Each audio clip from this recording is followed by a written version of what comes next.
예전에 비교적 간단한 능력 상태에 대해서 실장에서 하려고 하는 거 비슷한 거 했었습니다. 다 기억하고 있을 텐데 일추 공력을 받을 때 그리고 순수 전단을 받을 때 그때 경사면으로 나눠서 경사면으로 다시 일추 공력을 받게 되면 여기 시그마 x만 이렇게 작용하게 되죠. 근데 요거를 미세 요소를 이렇게 여기서 다시 잘라서 이렇게 했을 때 여기에 시그마 x가 작용했을 때 여기에 작용하는 노멀 포스랑 그 다음에 시어 스트레스, 노멀 스트레스랑 시어 스트레스를 산정하는 방법 했었습니다. 이게 일추 공력이고 순수 전단에 대해서도 똑같은 방법을 해서 그래프도 그리고 최대값이 크기가 얼마고 언제 발생하는지 그런 얘기 했었습니다. 이번 장에서는 그걸 좀 일반화시킨 내용을 얘기합니다. 그래서 7장에서 나오는 얘기는 전부 다 스트레스하고 스트레인에 관련된 그런 얘기입니다. 공학역학 시간에 모어 서클 배웠었죠. 모어 서클을 가지고 단면의 성질, 단면 2차 모멘트가 각도에 따라서 어떤 식으로 변하는지 그거를 모어 서클 사용해서 계산했었는데 이번 장에서 얘기하는 응력이니까 이렇게 있을 때 요 노멀 스트레스랑 시어 스트레스가 요 각도에 따라서 요 세타에 따라서 어떤 식으로 변하는지 마찬가지로 모어 서클 가지고 해석을 할 수 있습니다.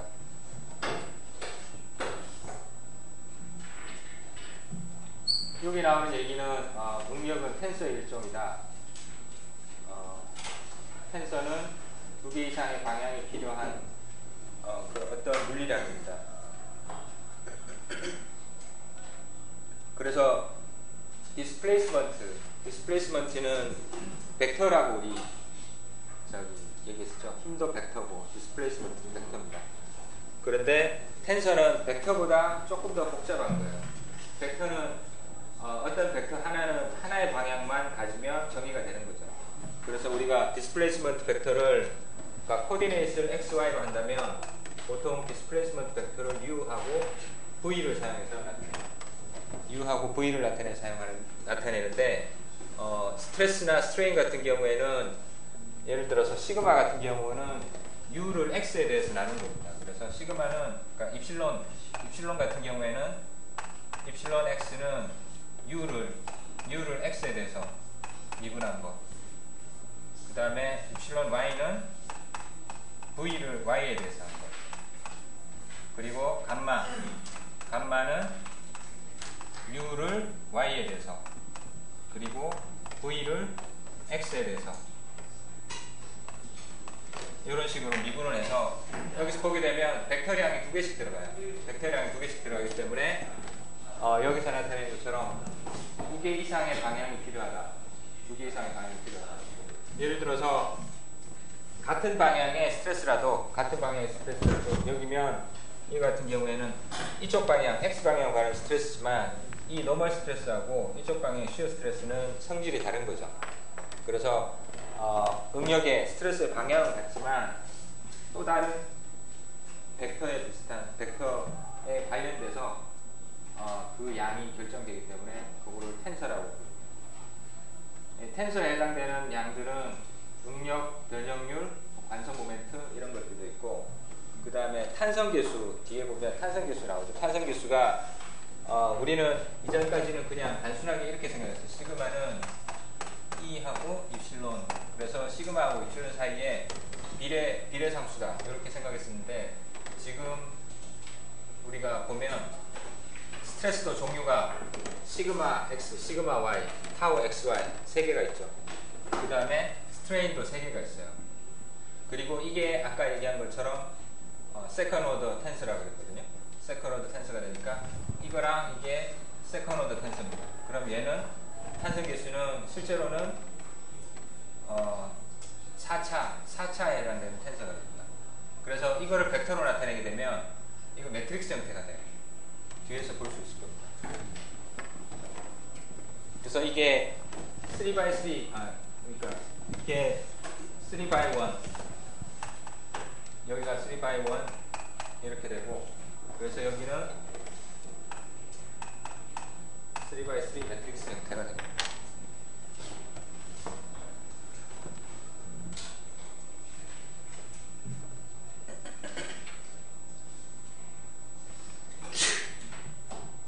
평면 응력이라고 나오는데 평면 응력은 평면 말 그대로입니다. 평면상에서만 응력이 존재하는 겁니다. 우리 칠판에 그릴 수 있는 이런 응력들만 생각하는 겁니다. 칠판 밖으로 나오는 응력이나 칠판 안으로 들어가는 그런 응력은 생각하지 않습니다. 실제로 구조물 자체는 입체죠. 입체지만 이렇게 생각하면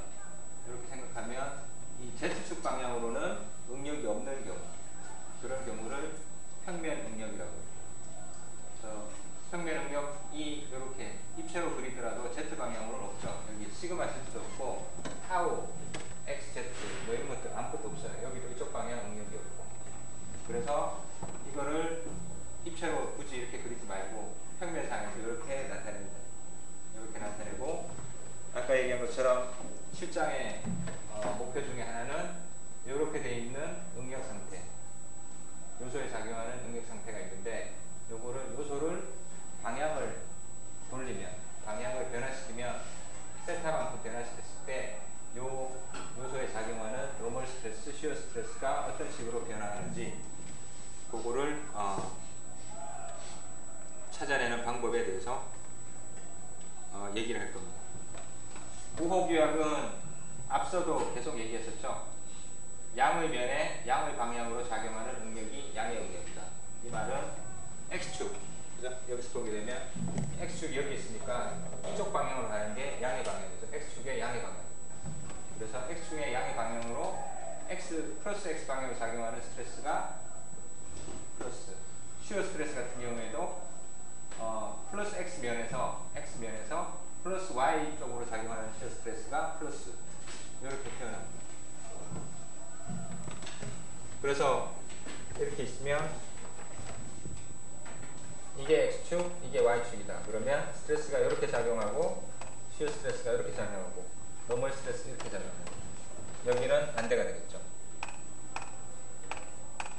이렇게 작용하는 게 전부 다 포지티브 값을 가지는 양의 값을 가지는 스트레스가 됩니다. 그래서 수직응력 같은 경우, 노멀 스트레스 같은 경우에는 양의 방향으로 작용하니까 양쪽으로 이쪽으로 이게 플러스니까 이렇게 작용하면 또 플러스죠. 잡아당기는 게 플러스가 됩니다. 인장이 플러스가 되고 Y축 방향도 마찬가지고 전달응력도 금방 얘기한 것처럼 이런 방향이 양의 방향에 전달응력이 됩니다.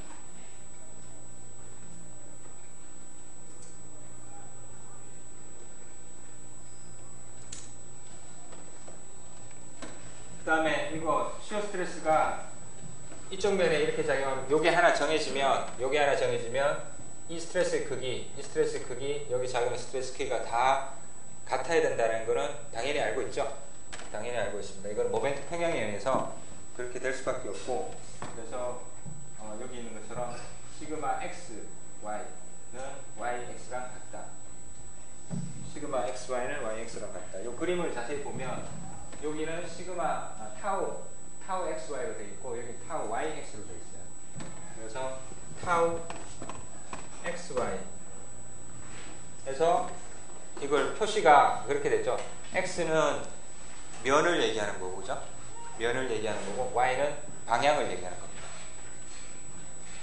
그렇게 되죠. 근데 뭐 이게 같기 때문에 값 자체가 같기 때문에 굳이 특별히 이거를 구별해서 그렇게 생각할 필요는 없을 것 같아요.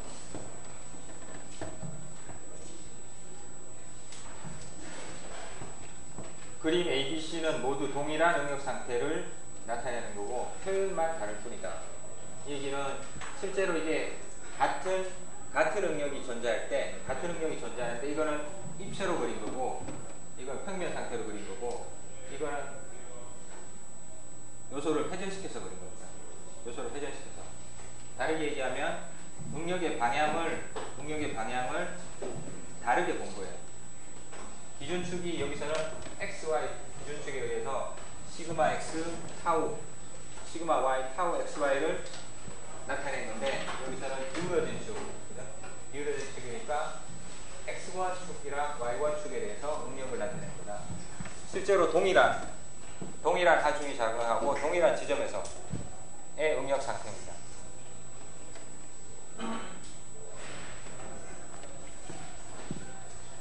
무슨 얘기인지 알겠죠? 그래서 어떤 보가 있는데 이제 보가 뭐 단순보든 캔틸레버든 상관없죠. 그래서 이렇게 해서 여기 이런 하중이 작용했습니다. 이렇게 작용하면 이제 6장까지 배웠던 내용이 어떤 지점, 임의의 지점이 있으면 이 점에 작용하는 힘에 의해서 발생하는 노멀 스트레스, 전단력에 의해서 발생하는 시어 스트레스의 크기를 구할 수 있죠. 구할 수 있습니다. 그러면 이 점에서 작용하는 시그마 X, 시그마 Y, 타우 XY 이거를 우리가 이제 산정할 수 있어요. 산정할 수 있고 요렇게 생각하는 거는 요 축의 부재축의 직각인 방향, 그죠? 평행한 방향이랑 직각인 방향, 그 좌표축에 의해서 그 좌표축을 사용해서 이 응력을 나타낸 거고, 동일한 응력 상태지만 좌표축을 여기서 바꾸게 되면, 이렇게 좌표축을 바꾸게 되면 이게 여기서 나타낸 것처럼 시그마 x1, 시그마 y1, 타우 x1, y1 이런 형태의 응력 상태로 다르게 표현한다는 겁니다. 실제로 동일한 응력입니다. 실제로 동일한 응력을 알고 있죠.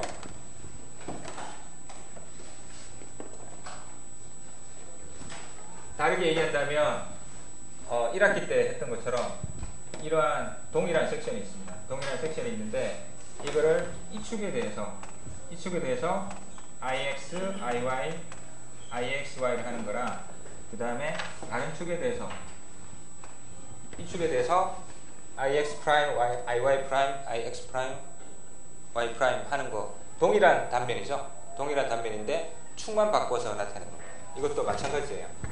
축만 바꿔서 응력을 나타내는 겁니다.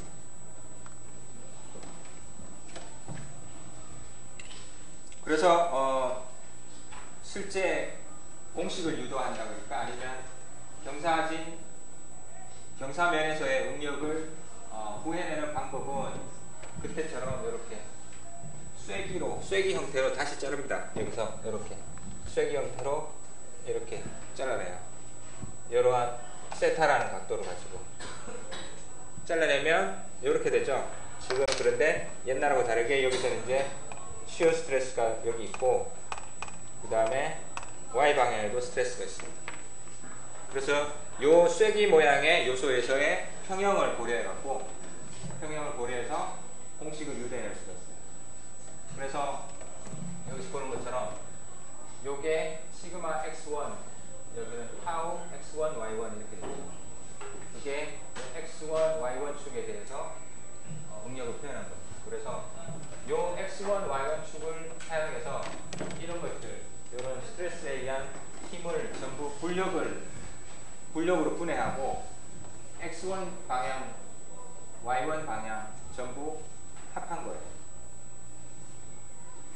예전에도 얘기했다시피 여기서 주의해야 될 거는 이건 응력이다라는 거죠. 힘이 아니고 응력이기 때문에 힘으로 바꾸려면 면적을 곱해야 돼요. 이 면적 관계는 만약에 여기가 세타가 있으면 이쪽 면은 코사인 세타분의 1 그렇게 되는 거죠. 그죠? 그래서 여기가 1이라면 여기는 코사인 세타분의 1이다. 그래서 이쪽 면에 이쪽 쐐기의 이쪽 면에 작용하는 힘은 시그마 x1 곱하기 코사인 세타분의 1. 그렇죠. 그래서 세크 세타 이렇게 되는 거죠. 그래서 요거는 보면 알겠죠. 이 x1 방향으로 정리한 결과입니다. x1 방향으로 정리했으니까 이게 시그마 x1 그 다음에 a0 세크 세타, 그러니까 여기에 면적. 그 다음에 시그마 x a0 코사인 세타, 그러면 요거겠죠, 그죠? 요게 a0니까 시그마 x 곱하고 요게 이쪽 방향 불렴입니다. 그 다음에 타우도 마찬가지로, 타우 xy도 마찬가지로, 그 다음에 요 면에 작용하는 것도 마찬가지로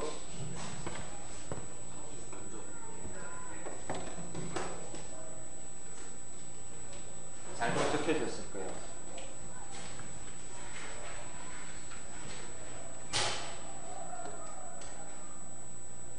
책에는 A0가 있죠. 여기 A0가 빠졌습니다.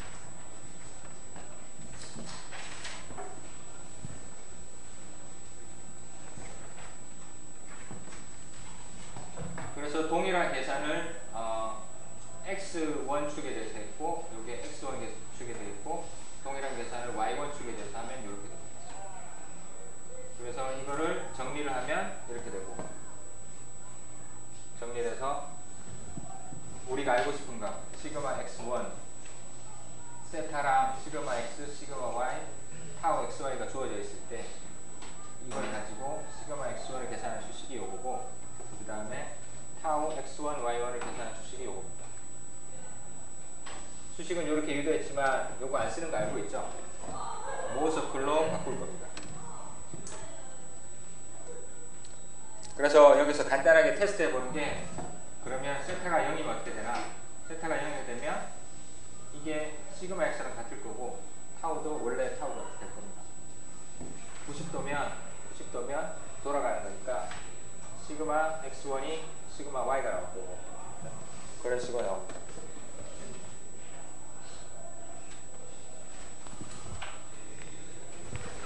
그래서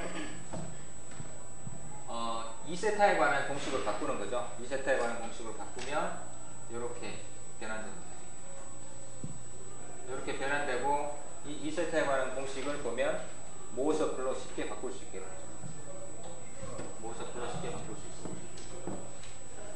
예전에 뭐 1학기 때 했던 거하고 비슷한 얘기를 하면, 여기에 이제 90도로 간다면 이게 시그마 y가 되는 거고, 그죠? 세타에 90도를 넣으면 시그마 y가 되는 거고, 그 다음에 요거랑, 그러니까 시그마 y에 관한 수식은 이렇게 유도할 수 있다는 얘기입니다. 이렇게 유도할 수 있고, 시그마 x1이랑 y1을 더하면 뒤에 텀이 사라지니까 시그마 x 더하기 시그마 y랑 같습니다. 예전에도 단면의 성질 같은 경우에서도 그런 성질이 있었죠.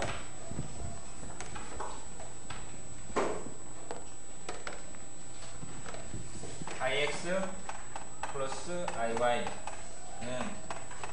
i1 플러스 i2, 이게 프린시팔 디렉션에서의 i 값이라 그러면, 이거 값 두 개 합한 거는 변하지 않는다. 혹은 이게 ip였죠. 폴라 모멘텀 이너셜. 폴라 모멘텀 이너셜은 축의 회전하고 상관없이 일정한 값이다. 그런 얘기 했었습니다.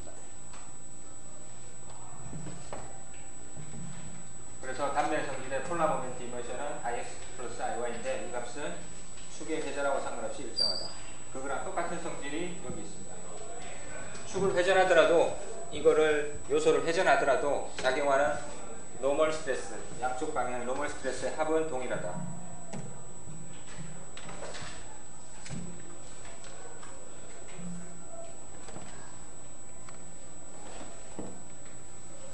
그래서 여기 있는 것처럼 이런 경우에 시그마 y가 시그마 x의 0.2배, 타우는 0.8배인 경우에 아까 공식에 넣어서 이 각도에 대해서, 회전 각에 대해서 변화량을 이렇게 살펴볼 수 있습니다. 변화량을 살펴볼 수 있고, 여기서 우리가 당연히 알고 있는 것, 이 값이 최대이거나 최소일 경우, 노멀 스트레스가 최대이거나 최소일 경우, 그때는 시어 스트레스가 0이다. 그죠? 그게 프린시펄 스트레스니까. IX, IY가 주축에 관한 단면 2차 모멘트일 경우 그때 IXY는 0이었죠. 프로덕트 오브 이너셜 IXY는 IXI 그죠? 주축 상태에서 이런 상태에서는 이거는 0입니다.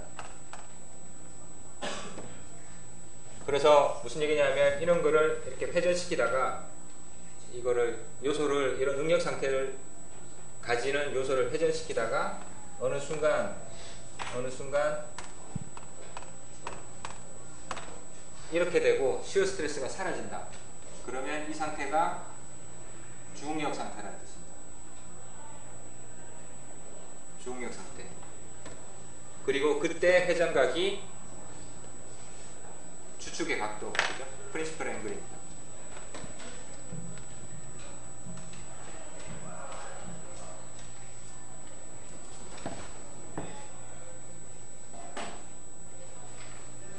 그렇죠? 여기 맥시멈일 때 쭉 내려오면 여기 0입니다.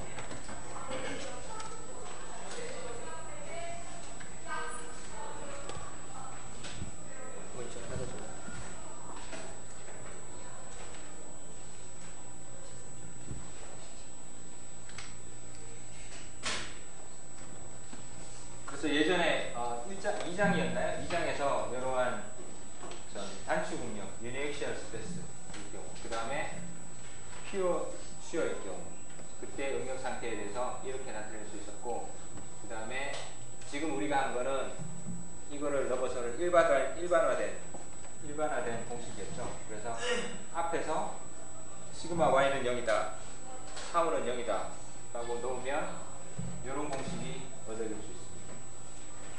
이게 앞에서 했던 거랑 동일한 결과입니다. 그리고 순수 전단의 경우에도 마찬가지입니다. 그래서 이거 기억나나요? 어떻게 되는 건지? 여기서 기억할 만한 거는 이렇게 돼 있을 때 주축의 각도는 이 상태에서 주축의 각도는 어떻게 되죠?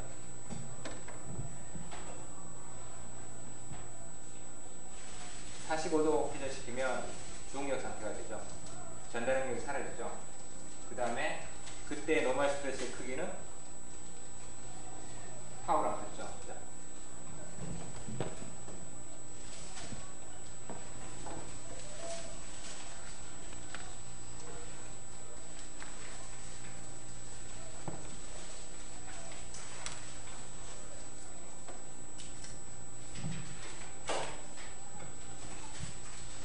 그 다음에 이런 이축 응력이라고 부르는데 바이액시얼 스트레스라고 부릅니다. 바이액시얼 상태. 이 바이액시얼 상태는 시어가 없는 상태. 그래서 이거는 주응력 상태랑 동일합니다.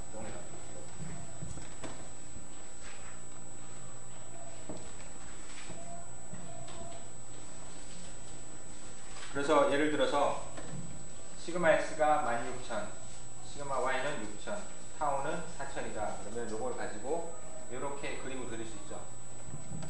전부 다 포지티브니까 방향이 플러스 방향, 이쪽 플러스 방향, 여기 플러스, 여기 플러스 이런 형태로 응력의 방향이 결정됩니다.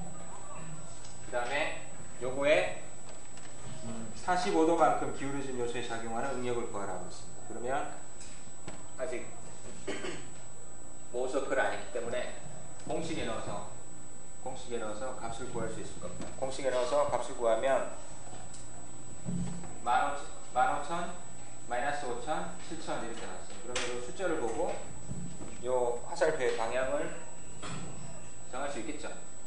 그죠?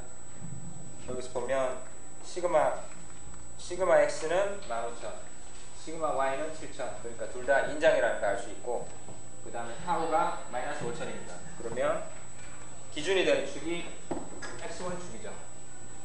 x1 축에서 위로 가는 게 아니고 밑으로 가는 거예요. 마이너스입니다. 그래서 요 하나가 정해지면 나머지 시어 스트레스의 방향도 다 정해져요. 그래서 모어서클이든 아니면 저기 공식에서든 시어 스트레스에서 가장 저기 대표되는 시어 스트레스라 그러면 요 위치에 있는 거 x 방향 플러스 x 방향에 있는 요 면에 있는 시어 스트레스의 크기, 이게 대표되는 시어 스트레스입니다. 이게 아닌 것 같은데 요거네요, 그죠? 45도 돌렸고 그 다음에 요 축에서 보면 이게 플러스 방향이고 이게 마이너스 y 방향이니까 이쪽으로 내려가는 이런 시어 스트레스입니다.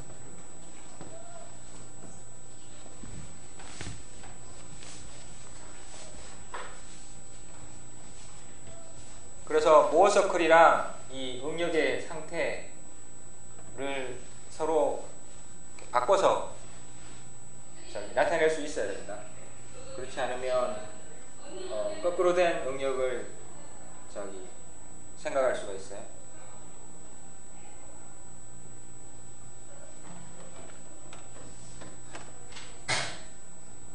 예제 7-1은 비슷한 건데 시계 방향으로 15도 회전시킨 거다. 그러면 그 공식에 마이너스 15를 넣어서 저기 하면 되죠.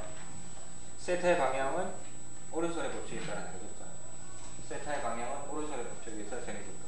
x에서 y 방향으로 이렇게. 그래서 반시계 방향이 플러스 방향 각도입니다.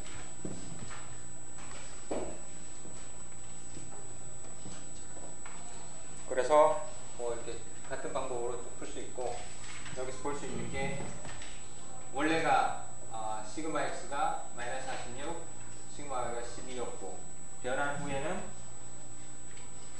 마이너스 32.6, 마이너스 1.4 해서 요거 두 개 더한 게 요거 두 개 더한 거 같다라는 거를 볼 수가 있습니다.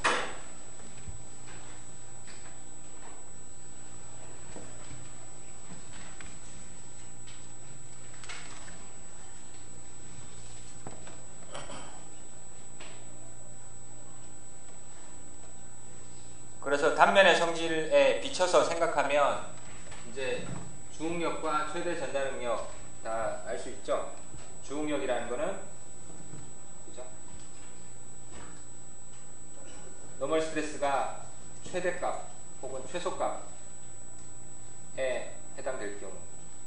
근데 두 개 합한 값이 일정한데 하나가 최대라면 딱 그 상태에서 최소가 나타나는 거죠. 하나가 최대가 되면 나머지 하나는 최소가 될 겁니다. 그래서 그 상태가 주응력 상태입니다. 주응력 상태고 그때 전달응력은 0입니다. 그렇죠? 최대 전달응력은 주응력 상태가 아닙니다. 최대 전달응력은 주응력 상태하고 45도 각도를 가질 거예요. 45도 각도.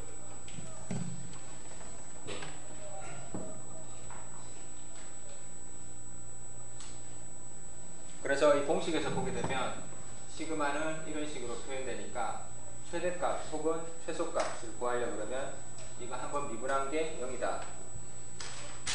그렇게 놓고 세타를 구하면 되는 거죠. 그래서 그 세타를 여기다 집어넣으면 이 최대 전달응력의 최대 응력의 값을 구할 수 있습니다. 그래서 한번 미분한 게 여기 있고 요걸 정리하면 이렇게 됩니다. 그래서 탄젠트 2세타 p는 이렇게 표현할 수 있고, 그래서 여기 세타 p가 프린시펄 앵글, 그죠? 프린시펄 앵글. 현재 정의된 응력 상태, 현재 응력 상태를 나타내기 위해서 사용된 좌표축에서부터 주응력 상태가 되려면 몇 도가 회전해야 되는가? 그게 주각 프린시플 앵글의 의미입니다. 그리고 주축이라고 표현도 하죠. 주축. 그래서 현재 축하고 주축의 각도는 얼마다 이렇게 생각할 수 있습니다. 그리고 이때 수직응력을 주응력이라고 한다. 주응력은 시그마 1, 시그마 2 이런 식으로 표현하고 시그마 1이 큰 값입니다. 시그마 2가 작은 값. 그래서 똑같이 얘기한다면 시그마 x 플러스 시그마 y는 시그마 1 더하기 시그마 2다. 그리고 여기서 시그마 1이 시그마 2보다 큰 값이다. 그 얘기죠.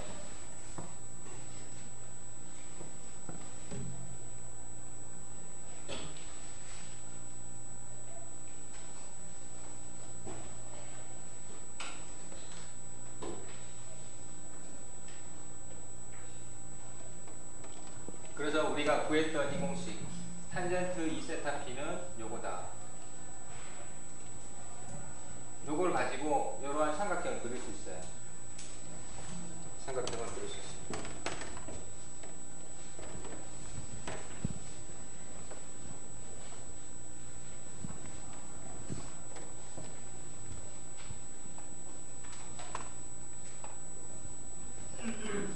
세타 P가 탄젠트 2세타 P가 이게 그럼 2세타 P겠죠.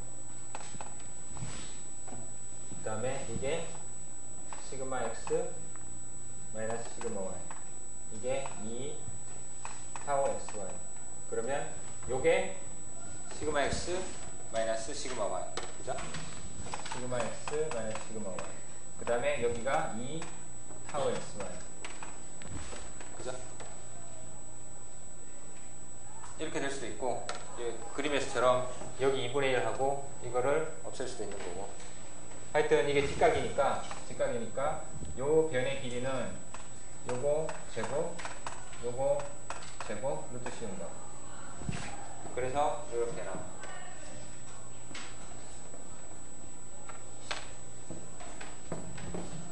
그래서 이 삼각형이 정해지면 코사인 값, 사인 값 당연히 이렇게 구할 수 있는 거고.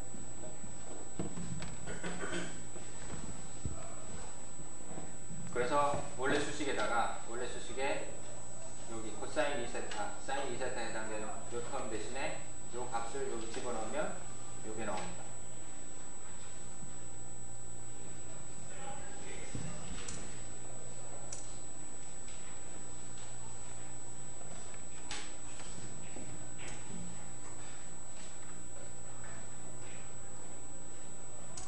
시그마 1은 그렇게 구했고, 시그마 2는 이렇게 시그마 P에다가 90도를 더해갖고 공식에 넣어도 되고, 아니면 이런 성질을 사용해서 구해도 됩니다.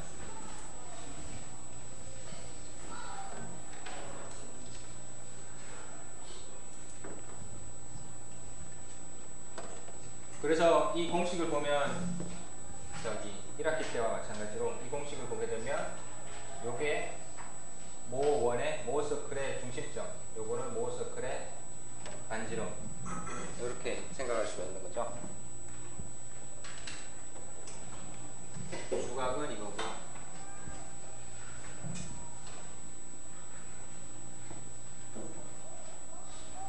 그래서 공식에서도 마찬가지로 계산해 보면 전달능력은 0이 된다. 전달능력은 0이 된다.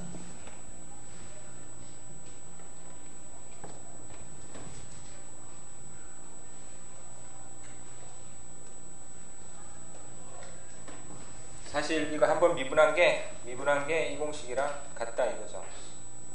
이거랑 이 식이랑 같다. 그죠? 이 식이랑 이 식이랑 같죠. 이름 곱하면 되는 거잖아요. 이 식이랑 이 식이 같기 때문에 이게 0이라는 얘기는 시어 스트레스가 0이라는 얘기예요.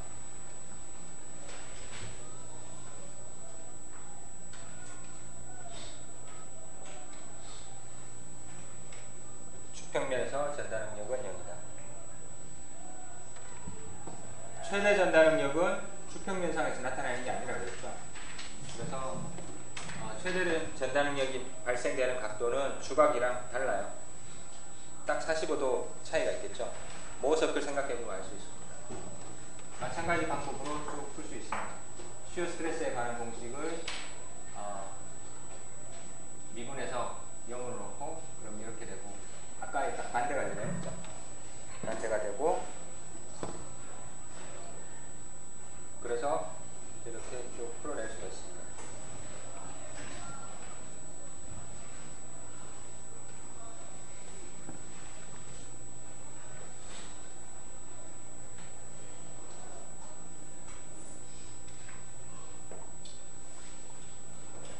전달 능력의 크기 뭐 이런 것도 쭉 있고 공식을 통해서 이렇게 다 확인해 볼 수도 있고 그 다음에 모어 서클에서 보면 좀 더 눈으로 이해하기 쉽게 알 수 있겠죠.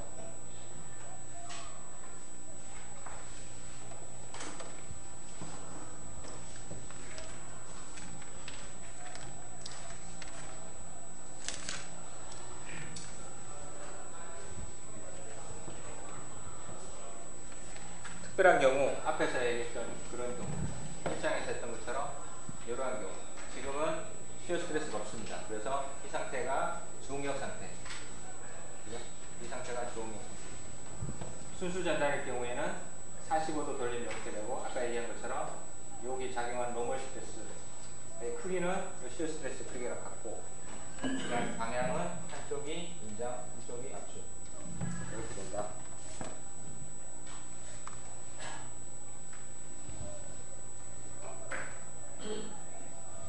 세 번째 주응력. 용어 자체가 조금 애매한데, 용어 자체가 좀 헷갈리게 생각될 수도 있어요. 근데 이걸 생각해 보세요. 실제로 우리가 다루고 있는 이 요소는 3차원 요소예요. 3차원. 우리가 저기 대상으로 하고 있는 구조물도 3차원 구조물이고, 그래서 3차원적으로 응력이 작용하는 게 좀 더 일반화된 형태죠. 좀 더 일반화된 상황입니다. 그렇지만 우리는 Z축에 관련된 응력은 없다고 생각합니다. 없다고 생각합니다. 근데 모어 서클 같은 경우에 앞에서 얘기한 거는 XY 평면상에서 회전시키는 겁니다. XY 평면상에서 회전시키는 건데, 그거를 XY 평면상이 아니고, 그 얘기는 Z축이 회전축이 된다는 얘기죠. 그죠? 그런데 Y축을 중심으로 돌릴 수도 있을 거고 X축을 중심으로 돌릴 수 있을 거예요. 그러다 보면 또 전달 능력이 발생할 수 있습니다. 또 주응력이 발생할 수 있습니다. 그래서 세 번째 주응력 뭐 이런 얘기는 Z까지 고려했을 때 얘기하는 겁니다. 그래서 평면 응력일 경우에는 시그마 Z 0이고 당연히 시그마 3도 0입니다. 그래서 입체 구조물이니까 실제로는 이게 하나 더 있어요.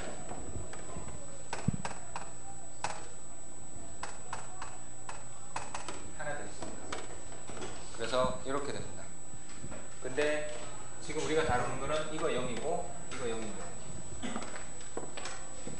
그런데 이게 이제 주응력은 당연히 시그마 3가 0이라는 걸 알고 있는데, 최대 전달 능력 같은 경우에는 주응력 상태에서 45도 돌리면 최대 전달 능력 상태가 나타나는 겁니다.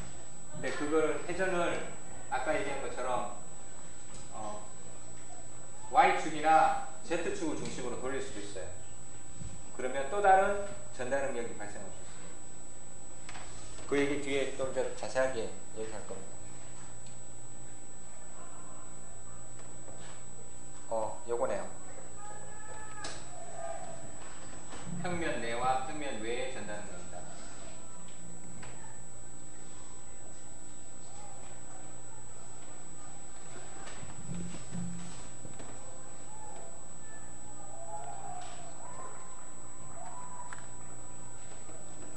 그래서 아직 모습까지 안 갔지만 이거를 좀 더 생각하기 쉬운 방법은 이겁니다.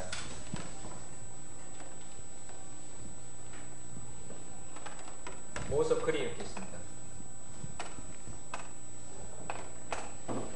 이렇게 있고, 평면 응력 상태는 모어 서클이 하나밖에 없어요. 모어 서클이 하나밖에 없어요. 이렇게 해서 여기가 시그마 1, 여기가 시그마 2 이렇게 됩니다. 근데 실제로는 3차원이라 그러면 모어 서클이 지금 XY에 대해서 그린 모어 서클이 이겁니다. X, Z에 대해서도 그릴 수 있고 YZ에 대해서도 그릴 수 있어요. 각각은 모어 서클을 그릴 수 있습니다. 그래서 평면 응력 상태면 시그마 Z가 0이죠. 시그마 3도 0입니다. 그래서 시그마 3는 시그마 2가 0이죠. 시그마 3는 여기에요. 그래서 요걸 통과하는 원, 그 다음에 이걸 통과하는 원, 이렇게 생각할 수 있습니다. 그러면 XY 평면상에서의 최대 전달항력은 Z축을 중심으로 회전시킨다는 얘기입니다. 그러면 여기서 최대 전달항력의 크기는 여기, 요점이 되죠. 요게 최대 전달항력의 크기입니다. 그리고 시그마2하고 시그마3 사이, 그럼 여긴 요겁니다. 시그마1하고 시그마3 사이는 요거예요. 그래서 우리가 고려하는 평면 말고 다른 평면으로 돌리면 전달항력이 더 커질 수가 있어요. 어떤 경우에 따라서는. 만약에 이런 경우가 되면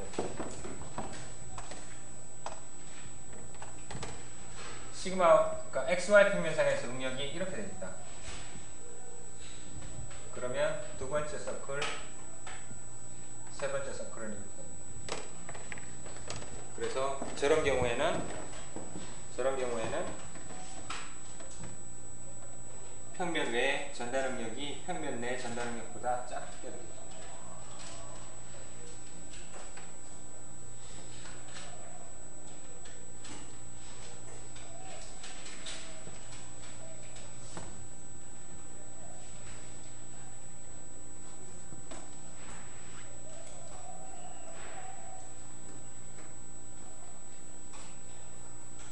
그래서 이 그림을 요거랑 생각해서 한번 잘 보세요. 지금 우리가 생각하는 타워 맥스 최대 전달응력은 요겁니다. 요건데 다른 축에 관해서 돌리면 요거 혹은 요게 돼요. 그 얘기가 금방 여기에 있는 거죠. 시그마 1의 반, 요거는 시그마 1의 반이죠. 요건 시그마 2의 반입니다.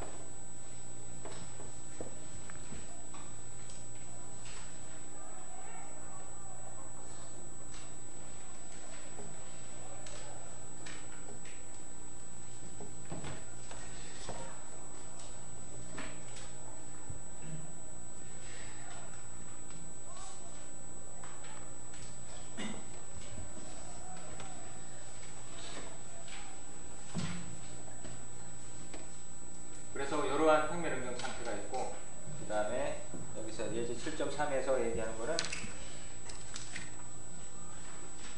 주응력을 구하고 이 응력들이 작용하는 평면을 갖는 요소를 그려서 이 응력을 나타내라.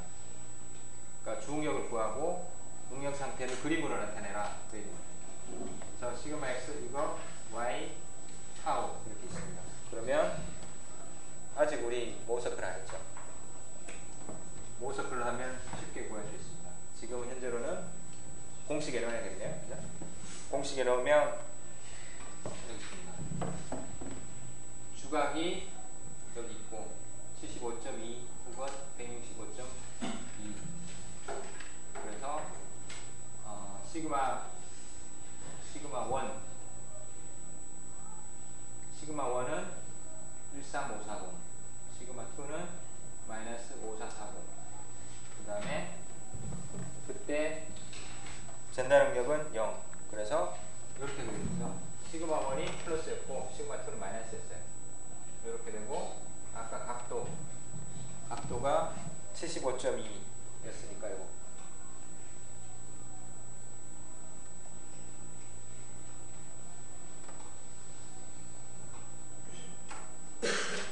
최대 전달응력은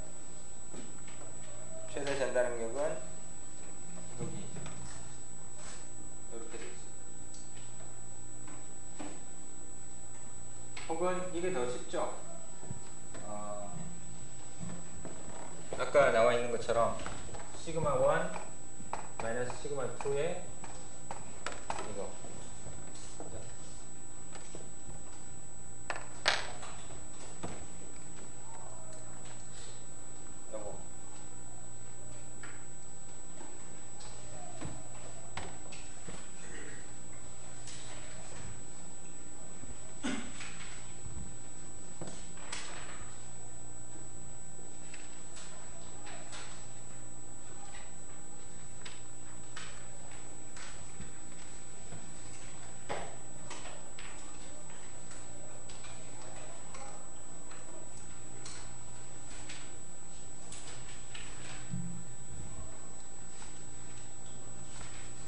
그렇죠. 이 공식에 봐도 그렇게 되죠.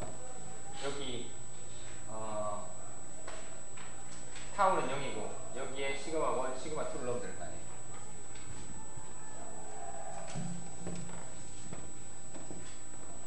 그래서 9490이다.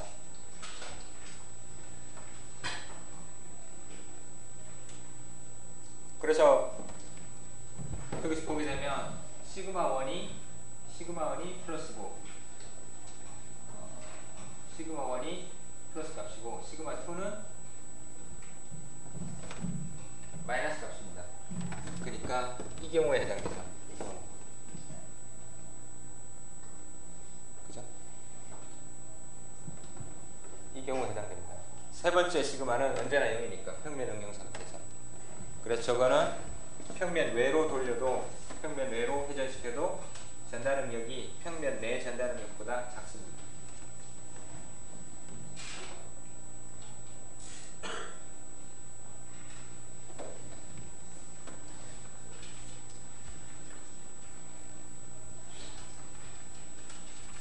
모서클이 나왔네요.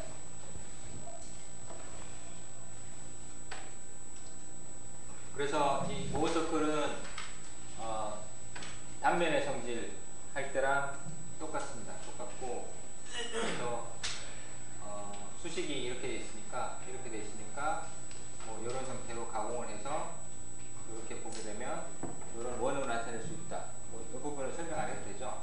설명 안 해도 됩니다. 단면의 성질하고 차이가 있는 게 딱 하나 있습니다. 딱 하나 있는데 그게 뭐냐면 요거의 방향입니다.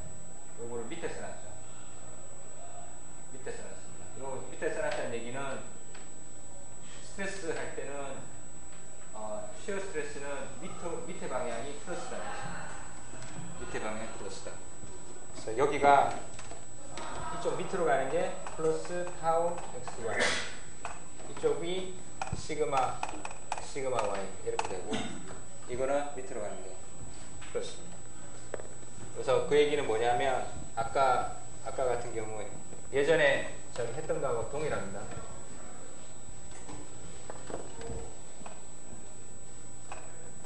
이러한 응력 상태입니다.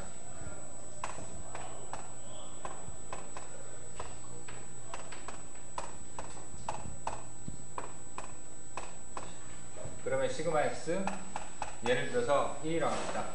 시그마 y도 1이고 타우 xy도 1이죠.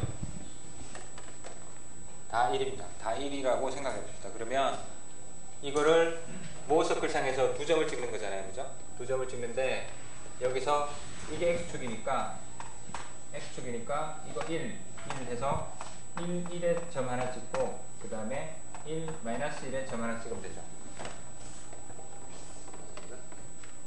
그래서 요 면에 해당되는 응력 상태 그게 1, 1입니다. 1, 1은 여기가 1, 1이에요. 이게 플러스니까. 그 다음에 1, 1은 여기가 1, 1입니다.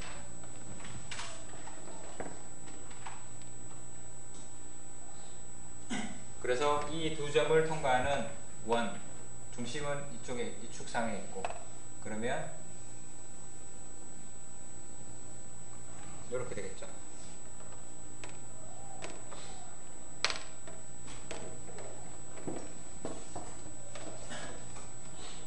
이렇게 그린다는 얘기입니다.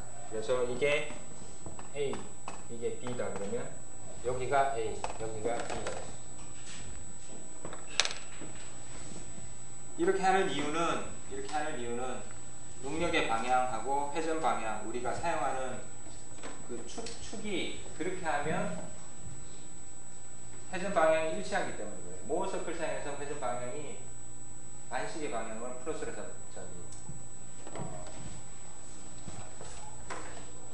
밖에서 실제 구조물에서 세타를 이걸 플러스로 잡았잖아요. 그죠? 이게 플러스 세타입니다. 모서클 상에서 똑같이 반시계 방향을 플러스로 잡으려면 여기가 플러스가 됩니다. 밑에가 플러스가 됩니다. 만약에 위쪽을 플러스로 잡으면 현실 세계에서는 이쪽이 플러스인데 모어서클 상에서는 반대로 플러스예요. 반대로 플러스가 나와요. 그래서 여기 그림이 이렇게 정할 수도 있어요. 이렇게 정할 수도 있고, 나는 이거 모어서클 회전 방향을 반대로 보겠다 라고 이렇게 풀면 돼요. 근데 이게 좀 더 일반적이에요.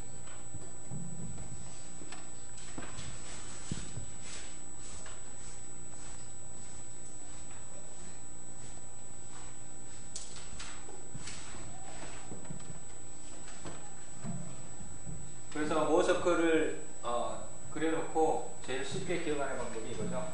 원의 중심은 시그마의 평균값이다. 시그마의 평균값. 그 다음에 요게 평균값이니까 이렇게 해놓고 원의 반지름, 그죠? 원의 반지름 R. 그럼 시그마 1은 C 플러스 R, 시그마 2는 C 마이너스 R, 그죠? 그래서 이거 같은 경우에는 원의 중심이 여기일 거고, 그죠? 여기가 1, 마이너스 1이니까 평균값 1이고, 헥스 코디네이트가 1입니다. 여기는 1, 0의 좌표를 가질 거고, 그 다음에 원의 반지름은 1이라는 걸 알 수 있습니다. 그러면 이 점은 2, 여기는 0, 그죠? 시그마 2는 0이고, 시그마 1은 2다. 이렇게 되죠.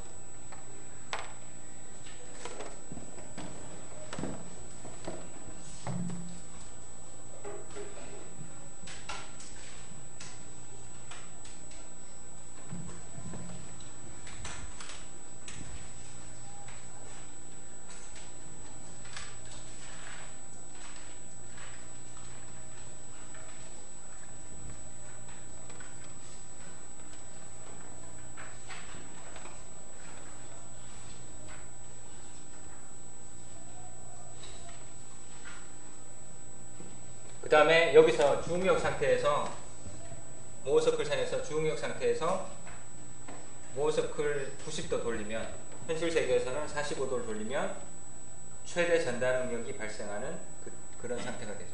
그래서 지금 그랬던 거, 이게 최대 전달 응력이 발생하는 응력 상태입니다. 최대 전달 응력이 1이 발생하고, 그때 노멀 스트레스가 지금처럼 이렇게 작용한다. 그 얘기입니다.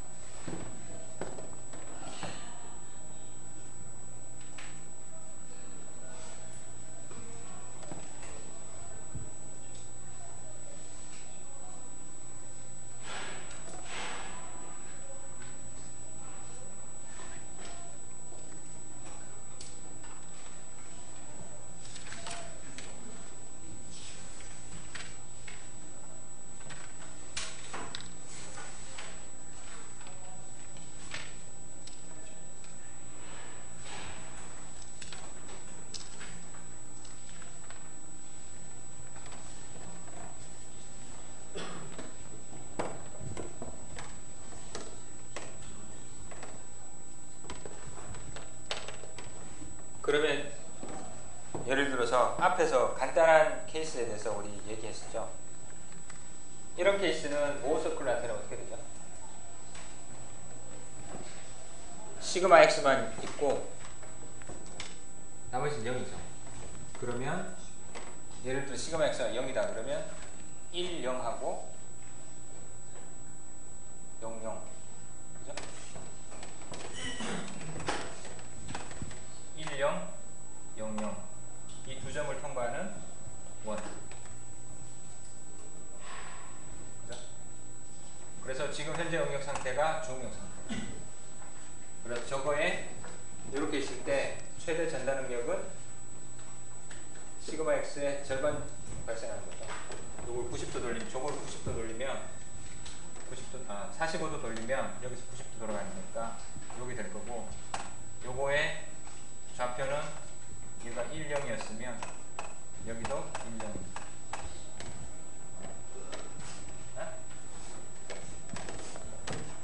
아니죠. 0.5, 0.5, 0.5.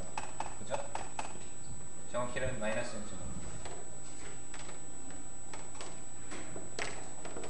그래서 이걸 돌리면 수요 스트레스는 2분의 시그마 X만큼 작용한다. 이건 어떻게 되죠?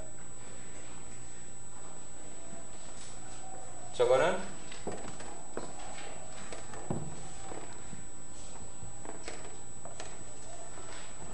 타우 XY가 1이라고 생각합시다. 그러면 0, 1, 0, 마이너스 1. 그죠? 두 점이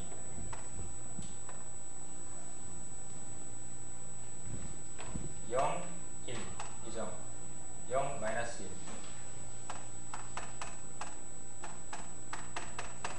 이게 요 응력 상태를 모호석 플러스예요.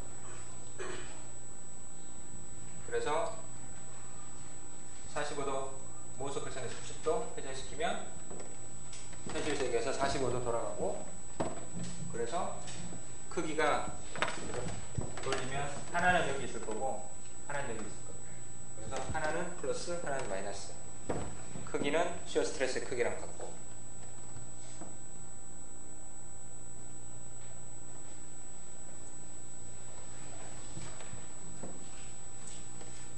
편리하죠?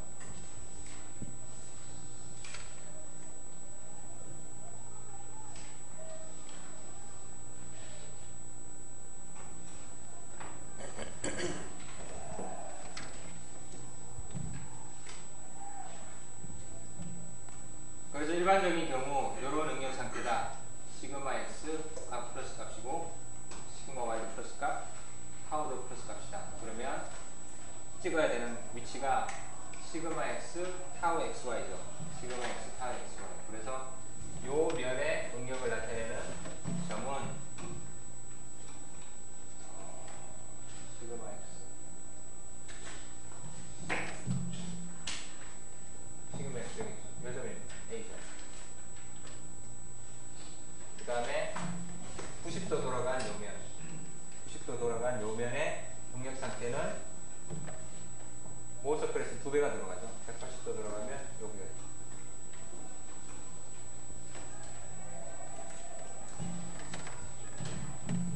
그래서 실제로는 요 응력 상태를 보고 A점이랑 B점을 찍고 원을 그리는데 실제로는 이렇게 생각해 볼 수도 있다는 거죠.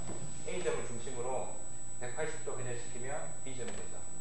그러면 요 면을 중심으로 90도 회전시키면 이 면의 응력 상태가 나옵니다.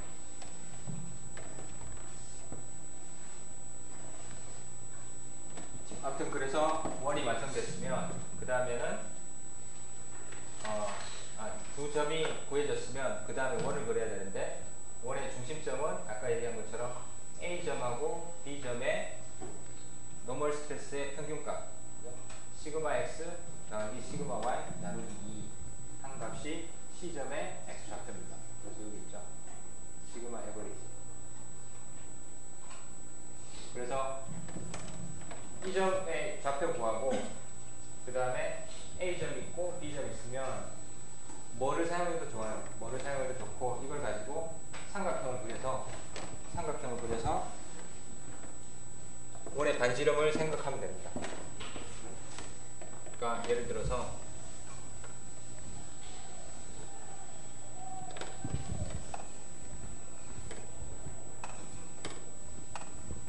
A점이 여기 있고 B점이 여기 있습니다. 그러면 여기가 C고, 그러면 요렇게 삼각형을 생각하면 돼요. 이 삼각형 생각하면 원이 너무 찌그러졌네. 아무튼 여기가 시그마 X, 타우 XY입니다. 여기는 2분의 시그마 X 플러스 시그마 Y. 그럼 여기서 여기까지는 요거 빼기 요거잖아요. 그죠? 그러니까 여기는 시그마 X 빼기 2분의 시그마 X 플러스 시그마 Y는 2분의 시그마 X 마이너스 시그마 Y. 그죠? 그 다음에 이거는 타우 XY입니다. 그래서 요거 제곱 더한 다음에 루트 씌운 겁니다. 그래서 앞에서 얘기했던 거랑 똑같죠? R이 어디 있죠?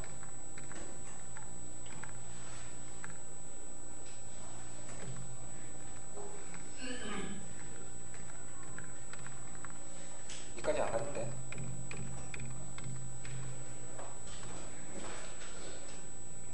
여기 있습니다. 그리고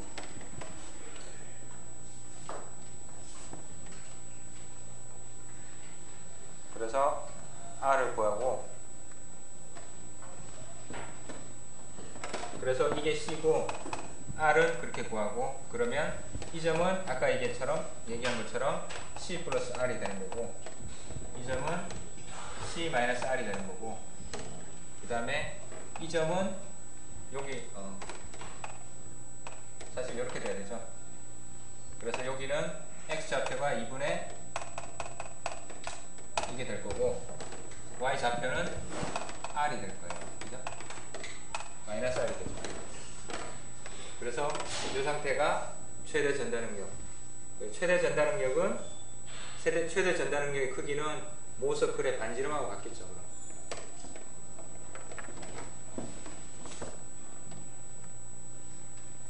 그래서 쭉 볼 수 있는 게 그겁니다.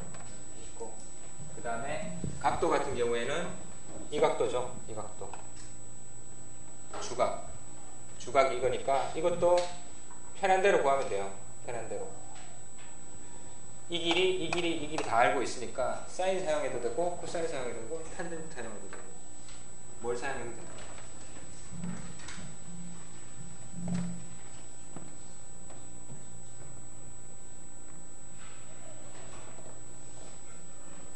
아까 내가 한 얘기들이 쭉 글로 이렇게 적혀져 있습니다. 주의해야 될 거는 타우 축이 아래쪽이 아니다.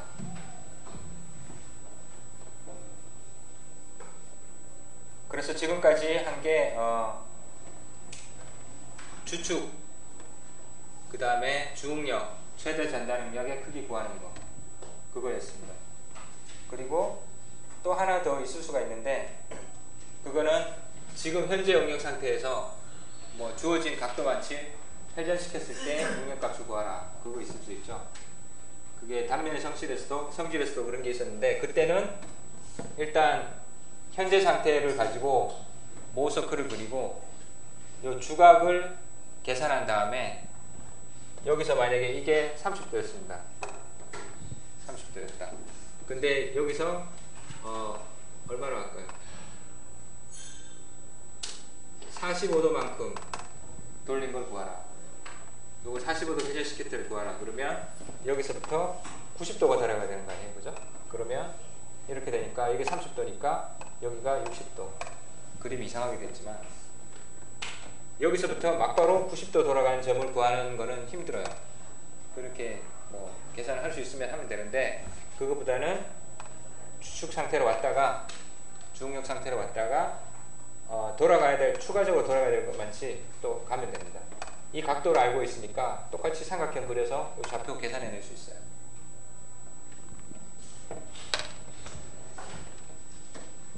그래서 전반적인 내용은 모서클 사용하는 방법은 단면의 성질이랑 동일하고, 오른쪽의 차이점은 타우의 방향이다.